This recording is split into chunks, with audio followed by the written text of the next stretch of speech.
E você já deve ter ouvido falar na tal geração canguru, aquela que fica na casa dos pais bem depois dos 30 anos. O que, para alguns especialistas, é um sinal de uma adolescência estendida. Mas não é apenas nessa faixa etária que a gente encontra aí fenômenos do tipo. Hoje a gente vai falar sobre os descompassos em relação às expectativas próprias de cada idade. Ou se você achar que isso, o assunto parece uma tese, está meio assustado, para a gente simplificar, a gente vai falar das novas idades, que incluem aquelas pessoas que chegam aos 50 com vitalidade, preservando atividades diversas, relações amorosas, renovando planos, inclusive. E sobre esse assunto a gente vai conversar aqui no estúdio da Band News, claro, também contando com a sua participação com a terapeuta de casal e família, Sheila Almeida, que já esteve aqui com a gente. Sheila, bem-vinda. Muito obrigada. Temos também aqui a terapeuta ocupacional do Centro de Referência Estadual de Atenção e Saúde do Idoso, Helena Pataro. Bem-vinda. Tudo bem, Helena? Tudo bem, uma boa noite a todos. Nos bastidores, né? Vamos começar pelos bastidores, que é legal. É legal começar pelos bastidores, né? Quando a gente estava aqui conversando aqui fora, não... Né? Porque a gente sempre ambienta, né? Para saber se está tudo certo. Ó, a gente vai falar hoje sobre as idades e tal, sobre como a gente... Aí a Helena falou, ó, tudo bem, mas nada da gente falar em melhor idade. Por que não, Helena? Por que não melhor idade? Tô na boca do povo, né? Falar em melhor idade. Esse é mais um rótulo, mais um estereótipo que a gente cria em relação à velhice. A velhice é uma fase da vida como qualquer outra. E durante muito tempo, a velhice, a fase do idoso, muitas pessoas consideram como algo ruim. Então, para encobrir esse rótulo ruim, criaram essa roupagem como a melhor idade. Como se tudo na velhice fosse a melhor coisa do mundo. A velhice é uma fase da vida, como qualquer outra. Como a infância, como a adolescência, como a vida adulta, que tem limitações e que tem possibilidades. O que é importante a gente reconhecer é que cada fase da vida tem possibilidades e também limitações. Quando a gente diz que é a melhor idade, a gente não reconhece as limitações que podem acontecer com o processo do envelhecimento. Por isso que melhor idade, a mais bela idade, são rótulos que a gente não pode trabalhar. A fase da vida é a velhice e a gente precisa comemorar e celebrar a velhice. Mas hoje... me parece que estar com 50 anos hoje me parece muito melhor do que já foi em outras épocas, né? Eu suponho que muitas pessoas na semana passada, quando infelizmente Jair Rodrigues morreu, muitas pessoas devem ter falado, pô, mas tão jovem, 75 anos, tão jovem, 75 anos, e fica essa impressão de que é jovem mesmo, né? Então, o fenômeno do envelhecimento é um fenômeno recente no nosso país. Se a gente fosse pensar, for lembrar da década de 30, as pessoas nasciam e tinham a expectativa de vida de viver 30, 35 anos. Hoje, nossa expectativa de vida passou dos 70 anos. Então, hoje, de fato, nós vivemos melhor do que vivíamos há 30, 40 anos atrás. A velhice que nós teremos, Renato, será diferente da velhice dos nossos avós e dos nossos pais. Isso é graças às melhorias sanitárias, ao acesso às vacinas, às tecnologias. Então, de fato, hoje vive-se muito melhor. Por isso, nós ampliamos a expectativa de vida. Os nossos idosos hoje, eles sobrevivem e vivem melhor do que viviam há 30, 40 anos atrás. Então, isso é por conta de uma série de fatores, inclusive a escolarização, a urbanização das cidades, dos grandes centros. Isso fez com que melhorasse as condições de vida e, com isso, a gente ampliasse a expectativa de vida da nossa população. Agora, Sheila, viver melhor e viver bem com essa idade que tem, isso é comum, é normal, porque me parece que tem muita gente que tem problema com isso. Não fala da idade, esconde. Claro que aí vai dizer, são as mulheres. Mas será que só a mulher mesmo que não gosta de falar, criou aquele tabu? Não me pergunte minha idade. Mas, ou não. O homem também, às vezes, não está lá convivendo bem com a idade que tem. Olha, repare, eu considero que, pelo menos os idosos que eu conheço, convivo, ou que são meus clientes, não têm essa dificuldade. Eles estão dizendo suas idades. Nem mesmo as mulheres mais vaidosas estão escondendo essa idade. Eu fiz acompanhamento de uma mulher que ela tinha 70 anos, sabe? Super bem do ponto de vista físico, atraente. A filha tinha um cuidado de dar presentes a ela de roupa, ela ficava muito elegante, adorava esse cuidado da filha, vesti-la de acordo com a idade dela, mas sempre muito moderna e elegante. Essa mulher fazia pilates 3 vezes por semana, sozinha, sabe? Ela ia para a sessão de terapia comigo, que é perto do Shopping Salvador, dali ela ia para o cinema, assistia um filme, lanchava, pegava um táxi e ia para casa. Como se pode imaginar, alguns anos atrás, uma mulher de 70 anos com essa independência, dessa maneira. Ela mora sozinha. Tem, de vez em quando, uma empregada que vai e faz alguma coisa, não é? Então, essa mulher não precisa negar a idade dela. Talvez ela hoje esteja fazendo coisas que ela não fez antes. Ela hoje tem uma liberdade, tem uma autossuficiência, tem uma independência. E ela dizia assim, o dinheiro que ela ganha, se os filhos quisessem dar presentes, ajudar, tudo bem. Mas o dinheiro que ela ganha da pensão dela e uma pensão que ficou do marido, ela vai gastar do jeito que ela escolher. Ela não quer esse controle, porque os idosos antigamente eram levados, não é? A sociedade, ainda hoje, prende o idoso naquele estereótipo de que não tem afetividade nem sexualidade. E mais, na educação, outro dia me deparei numa situação seguinte, numa porta de vestibular, todos os vestibulandos entrando para fazer, e a pessoa que estava na fiscalização, ela barrou a entrada de uma senhora que entrou e falou, não, olha, os pais, a partir desse momento, os acompanhantes têm que ficar, não pode mais adentrar. Acompanhou até agora, mas agora só os vestibulandos que podem entrar. Ela falou, eu sou vestibulanda, eu vou prestar vestibular. E a pessoa ficou assim, um pouco sem graça, disse, me desculpe. Falou, não, tudo bem. E essa sociedade está preparada para esse momento, para quem está além da sua idade? Como eu estava dizendo, eu acho que a Helena pode colaborar, é assim, não. Nós queremos colocar esses velhos num lugar isolado, dentro da cultura nossa, do pensamento antigo que nós tínhamos, não é?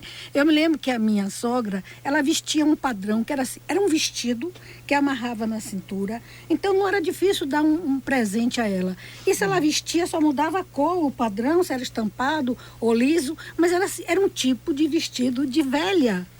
Sabe? Você não vê mais isso. Não tem esse vestido de velha, sabe? Mas a sociedade ainda coloca... Nem de grávida também, graças a Deus. Pois é, mas a sociedade coloca o velho como uma pessoa que não tem direito à afetividade, à sexualidade, às trocas entre parceiros. Então, o fenômeno do envelhecimento é um fenômeno recente no nosso país. É diferente do que aconteceu em países já desenvolvidos, que gradativamente a população foi se deparando com a velhice e criando uma relação de pertencimento desses velhos na sociedade. No Brasil, não. Nós envelhecemos de maneira muito rápida. Em menos de 60 anos, nós tivemos um boom do processo de envelhecimento e, infelizmente, esse aumento do número de idosos da nossa população, e aí eu quero fazer um parênteses, nós já somos considerados um país de pessoas velhas e um estado de pessoas velhas. Por quê? A Organização Mundial de Saúde diz que quando mais de 7% do total da população é de idosos, essa localidade é considerada envelhecida. Nós temos quase 10% da nossa população. E se for pensar no estado da Bahia, nós temos municípios com quase 20% do total da população de idosos. Então, a nossa sociedade, infelizmente, ainda não viu a velhice como uma conquista social. Então, a gente olha para o velho e diz alguém que não vai ser mais protagonista da sua vida. E a gente nega, muitas vezes, o direito desse idoso. E a nossa sociedade não foi criando condições para acolher essas pessoas que chegaram à velhice. Então, nossa sociedade, de fato, ainda não está preparada para receber e acolher os seus idosos. Às vezes até se incomoda, Renato, você vai complementar também isso. Às vezes quando eu vejo um idoso, penso, mas o que é que essa pessoa está fazendo? Uma idade dessa, deveria estar em casa, daqui a pouco vai ser assaltada, vai acontecer alguma coisa. Ou está dirigindo um carro, mas como é que pode? Como é que o Detran deu uma carteira de habilitação a essa pessoa? Eu fico pensando o aspecto do trabalho, né? Pessoas que chegam depois dos 50 e querem continuar trabalhando ou mudar de carreira, dar uma nova guinada e possivelmente em algumas situações podem encontrar dificuldades por causa da mentalidade de algumas empresas, tipo, por que é que esse cara com 50 e poucos anos, essa pessoa e vai se aposentar, como é que eu fico e não sei o quê? Isso está mudando, sabe por quê? Porque eu vi uma reportagem, tem um dia ou dois, que estão recrutando pessoas de 50 anos, porque elas têm uma qualificação que o mercado está precisando. Elas têm uma experiência que o mercado está precisando aqui no Brasil. Então, o mercado está agora interessado em indivíduos de 50 anos ou mais. Engenheiros químicos, como, por exemplo, um marceneiro é uma figura super importante, sabe? É difícil você encontrar um bom marceneiro. E muitas vezes esses homens vêm com alguma experiência de vida que agora está sendo reaproveitado. Eu não quero pintar aqui um mundo cor-de-rosa, mas eu quero dizer que, tirando assim, os velhos de classes populares que têm dificuldade de saúde, de dinheiro, se a gente está falando de uma classe média, ou média alta, ou alta, Eu acho que esses velhos estão integrados, estão assim, assumindo o seu lugar na sociedade, explorando esse lugar. E o que eu acho mais interessante é se colocando com a sua identidade nesse lugar. Não estou generalizando que todos os idosos são assim. Mas eu acompanhei também um caso assim, de um romance entre idosos, em que o homem idoso seduziu a mulher, deu uma cantada nela, para usar uma linguagem jovem, né? E aí ela se apaixonou completamente. Quando ela se apaixonou, ele retirou a proposta, porque a proposta dele era ter um caso. E ela é uma mulher mais séria, ela quer um compromisso. Então eu acompanhei o sofrimento amoroso dessa mulher. Engraçado você falar isso, Sheila, porque a gente estava lendo sobre o assunto. Tem uma pesquisa atribuída ao site A-Vogel, que foi noticiada em sites como Daily Mail, nesse ano. Sim. Foi publicado, mostrando que algumas mulheres se sentem invisíveis para o sexo oposto após os 51. É um temor mais recorrente hoje em dia, você diria? Vocês diriam que é mais recorrente? Nós ainda temos uma ditadura da beleza e da estética, onde o jovem, ele prevalece. Mas isso, aos poucos, as mulheres que estão chegando à velhice, elas têm se mostrado. O fenômeno do envelhecimento é um fenômeno muito relacionado à feminização. Nós mulheres, nós envelhecemos mais porque nós temos uma expectativa de vida maior do que a dos homens. Então, de fato, tem mais mulheres, além de nascerem mais mulheres, nós ainda temos uma expectativa de vida maior. Então, se você chegar nesses centros comunitários, grupos de convivência, você vai encontrar muito mais mulheres idosas do que homens idosos. Por quê? Além das mulheres, quando elas chegam na velhice, muitas vezes elas se libertam de coisas que foram amarradas ao longo da vida, elas se disponibilizam mais para viver, para viajar, passear. Não tem, de fato, tantos idosos assim, porque as mulheres, elas envelhecem, têm uma expectativa de vida maior do que a dos homens. E nós vivemos numa ditadura da beleza, da estética, onde as mulheres precisam ter todo um padrão, né, corporal, né, para serem aceitas. Então, de fato, para o homem velho é muito mais fácil recompor a sua vida amorosa do que para as mulheres. Mas eu não quero dizer com isso que essas mulheres não têm sexualidade, muito pelo contrário. Hoje a gente precisa dizer que as mulheres e os homens idosos, eles têm sexualidade. A sexualidade só acaba quando a gente morre. A gente não pode pensar que o velho é um ser assexuado, né? E aí eu quero trazer para vocês um livro do IPEA de Ana Amélia Camarano, que ela fala novos idosos brasileiros, muito além dos 60. Nós precisamos conhecer muito além dos 60 anos. Tem muita coisa para a gente estudar, pesquisar e dar visibilidade. A questão do trabalho, a questão da sexualidade, das relações entre gerações é algo fundamental. A gente só vai conseguir reconhecer o lugar do velho na nossa sociedade quando a gente expor as nossas crianças a conviver com os velhos de maneira igual, de maneira próxima, compartilhando saberes, né, e aprendizados. Band News FM, Frequência Baiana. Estamos falando hoje aqui no Frequência Baiana sobre as, vamos dizer assim, novas idades, aquelas situações em que as pessoas não se comportam da forma que a gente esperaria para a idade que elas têm. Como as expectativas são frustradas hoje, quando pessoas que chegam aos 50 anos estão cheias de vida, cheias de planos, com relacionamentos, enfim, com uma vida, de fato, plena. E também estamos falando um pouquinho também sobre os novos adolescentes. E aí parece que a gente tem uma certa contraposição, vamos dizer assim. Nós estamos recebendo aqui a terapeuta de casal e família, Sheila Almeida, e também a terapeuta ocupacional do Centro de Referência Estadual de Atenção e Saúde do Idoso, Helena Pataro, sobre essa história dos novos adolescentes e os novos, sei lá, senhores, novas pessoas, né, os novos idosos, vamos dizer assim. Parece que tem uma certa contraposição, assim, porque se os mais jovens ficam mais tempo na casa dos pais, já são canguru, depois dos 30 anos, para alguns especialistas, essa situação acaba impedindo que aquele pai, aquela mãe que já está idoso, possa ter uma nova vida, novas possibilidades, viajar, se mudar eventualmente, porque ela sente que o filho, né, que já passou de determinada idade, que se imaginaria que deveria ter saído de casa, continua lá. Vocês veem que isso possa, a possibilidade de isso gerar um conflito em família? Olha, tem uma questão assim. Os pais concordam. A geração canguru existe porque os pais estão sustentando essa nova forma de viver. não é?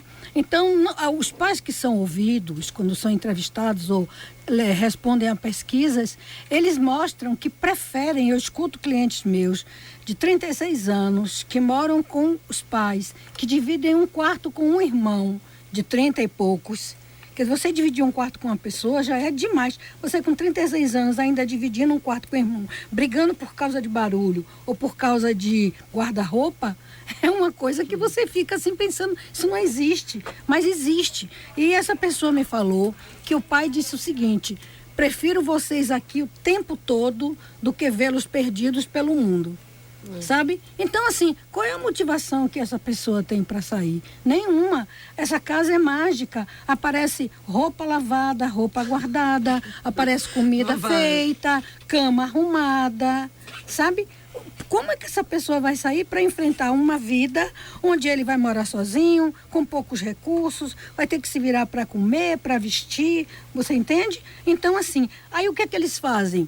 Eles compram um carro, porque não tem essas despesas, não é? Eles poupam para fazer viagens, eles fazem cursos, percebe? Que não fariam.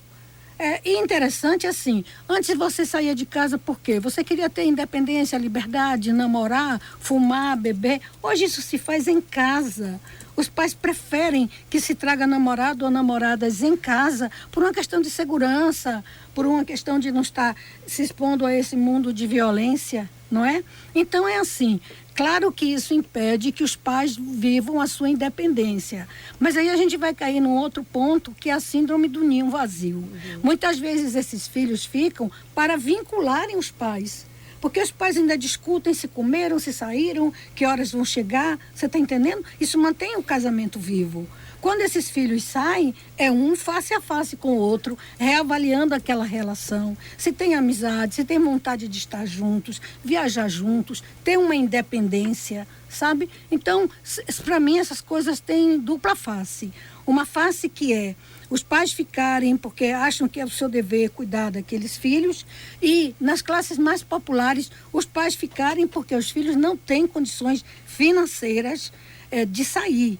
Não têm emprego, estão desempregados ou terminaram uma relação, só podem voltar para casa porque não têm condições de alugar uma casa para morar na sua nova condição de casamento ou de separação ou de solteirice. Então eu acho assim que é também um fenômeno novo na nossa sociedade, muito interessante, não é? Eu observo isso com muita atenção, porque quando eu ouço um cliente meu de 36 anos dividir um quarto com o irmão, brigar por causa de barulho, sabe? E como são camas de solteiro, quem leva a namorada dorme de valete, sabe? Não tem intimidade. Crescer dá trabalho, né? Crescer não é fácil, mas é necessário. Agora, por outro lado, também estávamos comentando aqui durante o intervalo que há o contrário também, que tem alguns jovens, adolescentes, que estão amadurecendo muito rápido. E nessa questão do contraponto das idades, tem pessoas com 16, 17 anos que já estão buscando a sua independência, entrando muito jovens na universidade, já empreendendo. Isso também é uma mudança.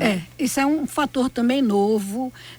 A gente vê sempre assim, olha a juventude, eu acho que também com um certo preconceito, estereotipadamente, que é assim, são jovens que querem curtir, são jovens que querem aproveitar a vida, querem surfar, mas tem muitos jovens que começam agora a encarar com muita seriedade o seu futuro, a construir esse futuro, não é? Claro que às vezes com o apoio dos pais e às vezes sem esse apoio. Então eles se lançam cedo a estudar, a ter uma carreira, a procurar a sua independência, até morando com os pais, a construir uma vida numa certa condição que também seus pais não tiveram. Bom, Helena, você estava comentando com a gente sobre a vida sexual, né, dos idosos. Eu me lembro da gente ter recebido aqui uma sexóloga, eu não vou falar o nome dela porque ela falou em off e eu não sei se eu poderia, né? Mas ela chegou a dizer, olha, a situação da mulher é diferente da do homem, né, segundo ela. Porque o homem, ele está amparado por determinados medicamentos, etc. O Viagra é certamente mais conhecido. Enquanto a mulher, ela tem uma dificuldade maior, dilatação, como é que vai conseguir e tal. Então, para ela, a situação, às vezes, é muito difícil, porque o homem volta a ter interesse, mas ela não tem, às vezes, nem condições de manter aquilo, né? Você percebe Isso concorda? É difícil mesmo? Durante muito tempo, nós mulheres fomos cerceadas da possibilidade de sentir prazer, né? Então, essas mulheres idosas, elas tinham o ato sexual como um ato de procriação. Elas não aprenderam a erotização do seu corpo, a conhecer o seu corpo, as suas possibilidades. Coisa que mulheres mais jovens, elas já sabem, já se deparam com o seu corpo, o que eu gosto, o que eu não gosto, o que eu posso e o que eu não posso. Para essas mulheres idosas, muitas vezes, essa erotização do corpo, do se tocar, do se permitir até onde eu posso ir, isso foi negado. E elas estão tendo que reaprender isso. O que acontece do ponto de vista fisiológico dos homens é que eles têm medicamentos que podem melhorar a potência sexual, e no caso das mulheres há uma diminuição da lubrificação vaginal, que causa muitas vezes dor no ato da penetração. Se esse ato não tem um cuidado devido, essas mulheres acabam sentindo muita dor. Então, por isso que muitas mulheres negam voltar a uma vida sexual por conta disso. Mas isso também não é apenas por conta da lubrificação vaginal, é por conta do imaginário, todo um fator emocional. Eu atendi idosas que o ato sexual ao longo de toda a vida conjugal foi de sofrimento. Foi porque eu tenho que atender ao meu marido e não atender ao que ela quer enquanto mulher. Então, muitas vezes, para os homens é permitido experimentar desde a da adolescência. Os pais levavam os seus filhos para conhecer mulheres. Essas mulheres, elas foram conhecer a vida sexual após o casamento. E muitas vezes conhecer das piores maneiras possíveis. Então, é mais difícil para a mulher por conta disso, pelo lugar social que a mulher ocupa. Então, se você encontra um homem idoso com 60, 70 anos com a mulher mais jovem, as pessoas olham, mas não olham tanto. Mas se você vir uma mulher de 60 anos, de 70, com um homem de 30, a gente já começa a não reconhecer o que essa mulher pode oferecer para aquele homem. Então, para a mulher, a sociedade é muito mais cruel, é muito mais perversa. Então, por isso que muitas vezes essas mulheres, elas se negam a voltar a ter experiências sexuais, por conta de aspectos fisiológicos e também sociais. Eu acho que, de acordo com o nível cultural da mulher, se a mulher sabe disso, um lubrificante resolve qualquer secura. E o amor, o carinho, o trato com seu parceiro resolve muitas coisas mais. Então, às vezes, as mulheres estão conhecendo o sexo pela primeira vez, conhecendo a sua sexualidade pela primeira vez. Pela primeira vez, elas não estão ali cumprindo deveres conjugais e se trocando com o parceiro. Então, quando a mulher tem essa visão, ela se libera, se permite um pouco mais. Mas é evidente que a geração das nossas avós e até das nossas mães, sem sombra de dúvida, estão mais perto do que Helena diz do que o que eu digo. A gente quer agradecer aqui a presença da terapeuta de casal e família, Sheila Almeida, também da terapeuta ocupacional do Centro de Referência Estadual de Atenção e Saúde do Idoso, Helena Pataro, que estiveram aqui nesse bate-papo com a gente, falando sobre essas idades. Muito obrigada. Obrigada a vocês. Nós também agradecemos. 6h46. Band News FM, Frequência Baiana. Oferecimento Mansão Fernão de Magalhães, o seu 3 suítes no melhor do Horto. Faculdade Baiana de Direito, específica, inteligente e diferente. Inscrições abertas. E a Gomes, o que você imaginar em papelaria, escritório e informática. Tudo no atacado e no varejo.